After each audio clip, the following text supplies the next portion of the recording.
Welcome back to Meow, and today we're going to talk about something that I've been thinking about all of my life. I guess that probably should be the tagline of the show because I obsessively think about all of my opinions, but regardless. Today we're going to talk about why ghosts are not scary in horror movies. So I was rewatching the Insidious movies back when the new Insidious Red Door movie came out. And at the time, there was not the fourth movie on streaming, so I just didn't go and see it in theaters because I was like, well, I don't want to miss the Insidious lore. And around that same time, I started watching Ghost Adventures on Max, and it really got me thinking, wow, ghosts are not scary when they're in scary movies. Now, I know what you're thinking. Kyle, I don't really watch scary movies all that much, but from the few I have seen, man, they're pretty intense. They're so scary, and a lot of them have ghosts in them, so you're wrong. Well, actually, you're wrong. All right, video over, done. Made my point. No, like ghosts just, they're not scary. And why do I say this? Well, it comes to the show Ghost Adventures. Now, as of right now, I am only in season 11 of Ghost Adventures out of like 20 something, so who knows, maybe they have some really good evidence coming down the pike. But these guys investigate places for like, I don't know, 10 hours or so at a time, and the best that they're able to come up with is some EVP or electronic voice phenomena, or maybe some little orbs that they're able to see using night vision, which is it's not ultraviolet light, what is it? Infrared, that's what it is, infrared light. And every now and then they're able to catch stuff on thermal that appears to be cold and yet somehow has like kind of a mass shape. So far, as all the way to season 11, there is never a full-bodied apparition caught on camera, ever, or anything close to it. Now, I know you might be saying, well, Kyle, I mean, come on, what's the likelihood of them capturing it? I don't know. Great question. What's the likelihood of that never being really caught on camera before, ever, in the history of the world? Ghost would not be a debatable subject in the modern times if they were able to be photographed. So my whole contention with being able to prove whether ghosts exist or not hinges on the fact that, well, with all the surveillance that we have, the best that we have is like some 144p picture of a ghost that is probably just kind of digital matrixing and maybe a little bit of a, lens flare mixed with some fog that's in the frame, and then all of a sudden, boom, the undead spirit of your mama. It's just that you never get anything solid when you actually do ghost hunting in the real world. Again, the best that we get are some heat signature things or lack of heat signature things that, honestly, I don't know enough about the camera's technology, but for the most part, I would just say that it's just reading the area incorrectly and then accounts for that as it does it. And that gives you the mass that's cold suddenly becoming the same background as the rest of the environment. And as far as EVPs go, it's an electronic voice phenomena in which most people don't actually hear it until they replay it, and then you have a digital recording of an empty space in which A, you are either moving, and again, maybe it's not just them moving, or B, it's the sound of anything else that is high frequency that you are now discerning as a voice. It's the same idea of you take a picture of something and it's really grainy and you're able to make out a face in it because your brain is hardwired to see human faces. That's just the evolutionary aspect of it. It's the same thing with voices. All the time, I'm in a crowd and somebody will say something and I think that they say my name. Doesn't mean that they actually said my name. It just means that I heard something that sounds approximately like what my name should sound like, and my brain fills in the rest because it's taking shortcuts constantly. And for all the religious people in my audience, there are no ghosts in the Bible either. Every single time that the word ghost is mentioned, at least in the King James Version, it is referring to your own spirit or life or breath, something like that. But at no point is there ever any idea pervade in the Bible that a spirit that has left a human body can return to the earth without a human body. In fact, the only time we see an actual interaction with like a psychic medium, they're calling on to the spirit of Samuel, I think it is, and Samuel rises from the ground, which should be a little concerning for anybody, because the idea of a prophet like Samuel is that maybe they should be going up to heaven. So why the hell are they coming up from the ground? By the way, when Saul went to that place in the Bible, its name is Endor, which is pretty cool. But there weren't a lot of big trees there because of, you know, like the Middle East. But regardless, the point is that, like, no, there are no communications with the dead after death in the Bible. The closest that you get to that is actually in the New Testament, and that's with Jesus. The point being, without a direct intervention on God's part, there are no spirits in the Bible. Well, what about purgatory? Okay, well, purgatory was created by the Catholic Church to get more money from, like, peasants who recently had dead relatives. Purgatory was, in a sense, just invented so that the Catholic Church could be like, hey, if you give me money, I'm going to pray for them on behalf of you, and since I have a direct connection to God, he'll pull them out of purgatory and put them into heaven. Otherwise, they're just kind of in this area forever.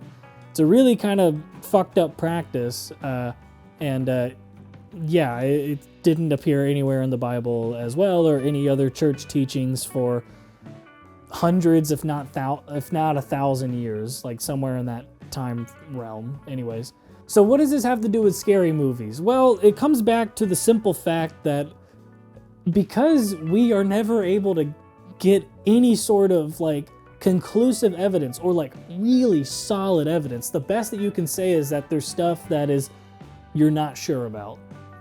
Because we're never able to get anything like that on camera with the decades of ghost hunting shows that we have now, all investigating the same places, more or less, sometimes. But yeah, because we're never able to get anything too solid, well, it just begs the question, why should I be afraid of something that's so hyper-real?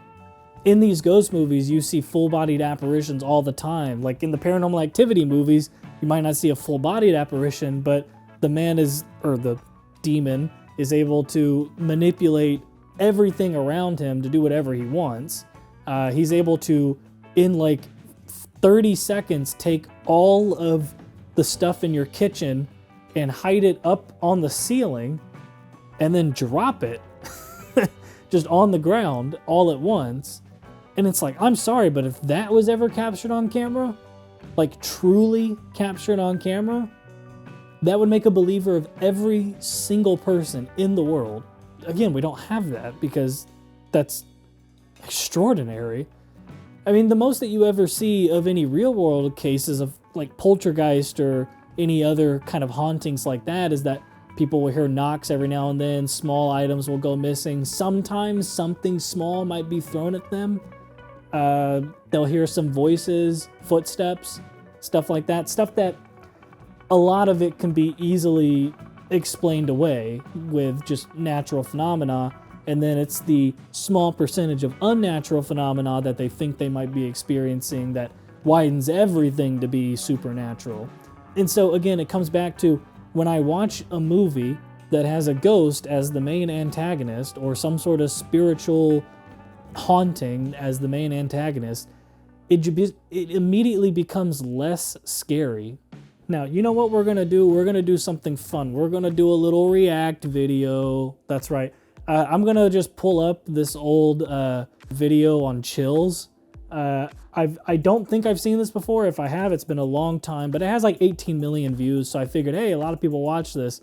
So we're going to go through and see if we can just outright debunk any of these videos. So let's do that. Number 10, Ghost Jail. A YouTuber named Junked Up Kitten and his friends are exploring an old county jail. They take a video camera with them. When he goes back to review the footage later, he makes a startling discovery in the window. It looks like his parody show has turned out to be the real thing. From the other side. Okay. Again, that's here I am trying to debunk that scared the shit out of me.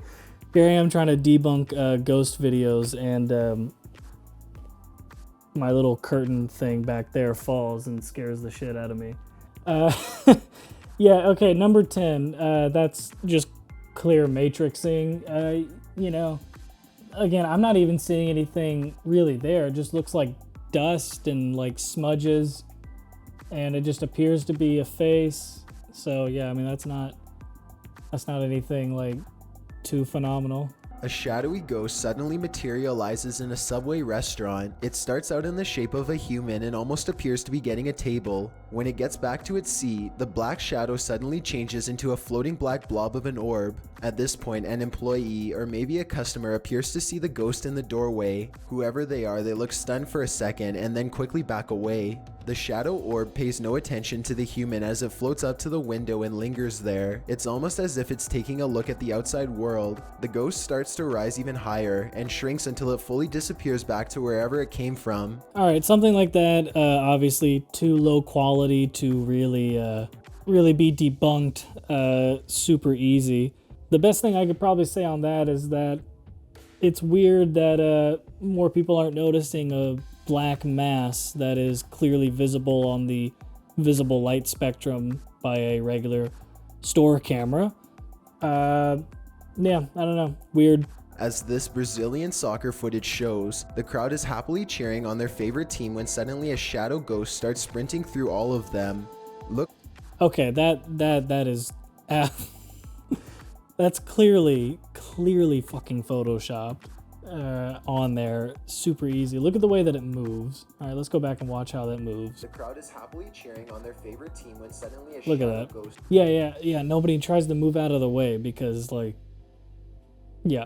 Again, look at the way that it moves. That's clearly photoshopped in there. That is pretty lame. The phone is literally floating in midair. Additional footage shows the TV shaking by itself again. This time, no ghost hunter is able to film behind the television to show that this is not a prank at all. He waves his hand above the television to show that there's no wires, and he even films underneath the base to show that there is no rod coming out from the entertainment center or anything like that. Okay, as far as the TV thing goes, yeah, the lights shut off, indicating that there are multiple shots on there, so he could just change up whatever he's doing to do that each time. The sickly person looks at them for a second longer before silently slipping out of view. The group is now creeped out and wants to know who has been spying on them this whole time. They tell the property manager about the face That's probably just another human being that looked like a person who probably put like white makeup on their face or was incredibly pale or maybe even sick and should see a doctor.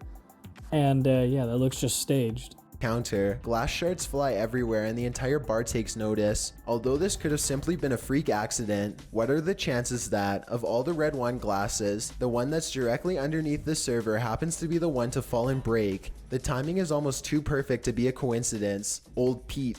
Again, that one. The timing is almost perfect to be a coincidence. Look, I mean, how many restaurants and bars are there all across the world in which there is wine above a human being at any point? I'd imagine that's a lot. So what are the odds that that will fall? That any particular bottle could ever slip?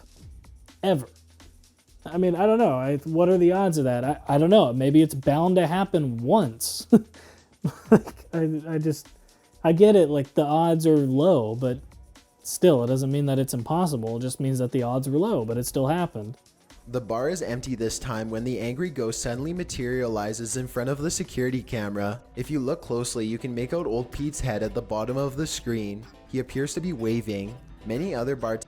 It looks like what somebody did is very easily took a video of themselves waving and then just lowered that video file into this background and then was like, hey, I'm gonna turn myself into a shadow, change the shadow color to gray, opacity down, and I'm gonna put it on top of here.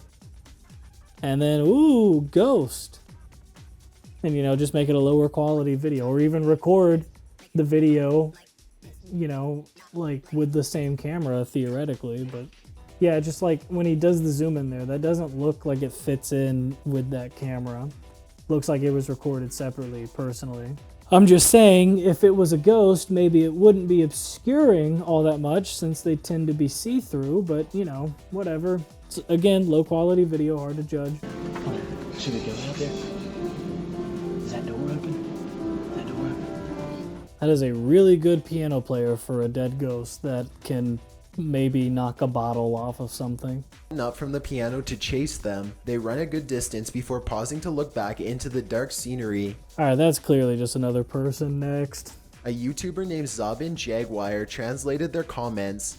He says at this point one of the teens say that their phone shut itself off even though it was fully charged only a moment ago. Another person was able to keep recording, though they probably now wish they hadn't. They enter one classroom in particular and get a dreadful feeling. Suddenly a figure actually appears out of thin air and walks towards them. The ghost is missing his... Is that supposed to be convincing? Suddenly a figure actually appears out of thin air and walks towards them. The ghost... First of all, let's take note of the very poor quality. Again, that's probably like 144p with a very low shutter speed, given how dark most of the building is for that camera. One of two things: this is either a higher quality footage that has, you know, been run through some, you know, After Effects thing, or if we want to go with the simplest answer, this is just this is just a person. That's it. This is just a human being walking at the camera, and because it's filmed at such a low shutter speed, which is why it is so blown out in the highlights and why this room is brighter than the other room, obviously with the other room not having as much light, so the camera, if it's automatic, which I doubt it is, if it's an automatic shutter speed adjusting camera, then the light outside would not have been as exposed, which means that if it's a low shutter speed, you're able to get that translucent feeling that we are looking at right now. And as far as the head not being there, I mean, that could be as easy as just painting it out with the blown out highlight behind, or I don't know, maybe it's just like a guy wearing a shirt up and he's, you know, a bit of a shorter guy. I don't know. Multiple things there. I just, that doesn't seem like a ghost to me, and that seems really odd to be capturing in that way. So yeah. Anyways, I went through that video. I don't know if I'm going to keep all of them in the video for fear of this being way too long, but again, the point being, it is way more terrifying to me for a horror movie to revolve around something that is a physical, psychological, or emotional threat. And that is personified maybe by a spiritual thing, but I think it just works better if you're going for realistic scares. This could happen to you. I think having another physical threat operate, again, on the capacity of physical, psychological, emotional, whatever you want to say, it's just way more terrifying because that's more readily available to happen to you. And so again, at the end of the day, just scary movies, man. If you have a ghost in your movie, you're automatically less scary because now you have to rely on jump scares and stuff that will never be captured on camera because it is pretty much impossible to exist. But hey, you know, at the end of the day, I'm still gonna watch the scary movies because I like to scare my wife. And with that, I've been Kyle, and I still am. And, you know, get the hell out of my house.